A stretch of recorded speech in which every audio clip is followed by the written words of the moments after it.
Spar is a wholesaler supplying its franchisee-owned stores around the region. It also supplies tops and build-it outlets. It has a market cap of 33.3 billion rand, a PE ratio of 24, and a dividend yield of 2.8%.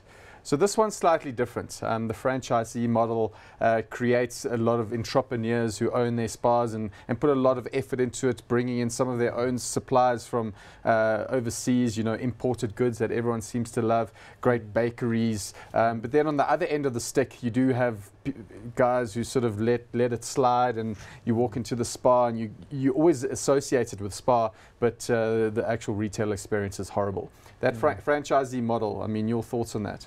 Yeah, I think, the franchisee model, I think, you look at the management of each individual Spar, it's always going to be a worry for the overall brand. But at the same time, I don't believe a retail business like a Spar can be run better than by an owner manager. So I think it works very well. On the other plus side is it's obviously very capital intensive for the group. It doesn't require them to outlay massive go on massive capex programs, because they shift a lot of that burden onto the owner manager. So essentially, they're almost like a manufacturing and logistics type business. And that's it. And they're a distribution centre. I mean, they've got 6 huge Spar distribution centres and 1 build-it distribution centre. I mean, they're looking at building another one in Lanseria as well. There are a couple of problems with that one now, also just about zoning, but that should be up and running by about 2019.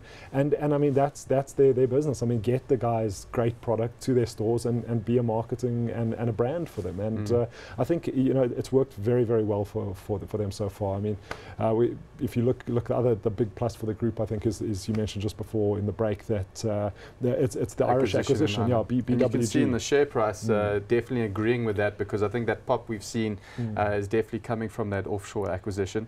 Sounds like you're hot on this one. Yeah, it was massively earners accretive, that deal, and that's really what's pushing the share price up. We think it's also very, very cheap, very, very hot on this one. I agree with you. I think that acquisition offshore is great. Also, that Irish business is running off the Spar brand in Ireland and coming in euros. So definitely hot on Spar.